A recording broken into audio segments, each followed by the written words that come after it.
On connaît les dessins d'Herté, le fondateur d'une esthétique art déco très particulière, mais ici on a les dessins d'Herté provenant de sa collection. 110 pièces originales, quelques sculptures et ensuite des très belles lithographies et sérigraphies.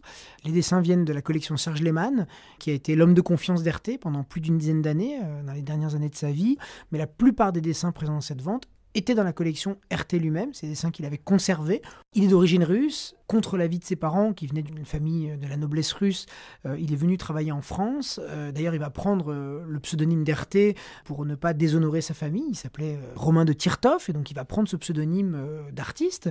Et c'est quelqu'un qui, très rapidement, par son talent de dessinateur hors pair, c'est un dessinateur de génie, il a un trait d'une fluidité, d'une qualité, d'une précision qu'on retrouve très rarement chez les grands dessinateurs.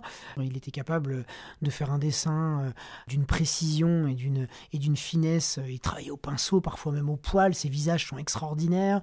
C'est une esthétique art déco avec des femmes très élancées, des personnages très élancés.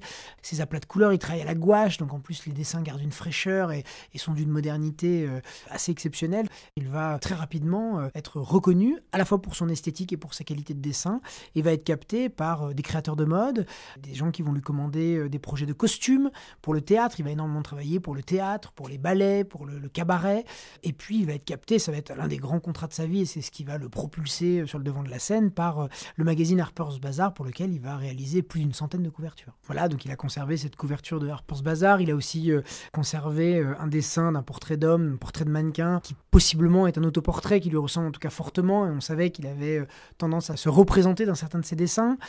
Il a eu énormément de collectionneurs, des gens qui ont été fascinés par son travail, par son influence. L'intérêt est qu'il s'agit ici d'Herté, de la collection personnelle d'Herté.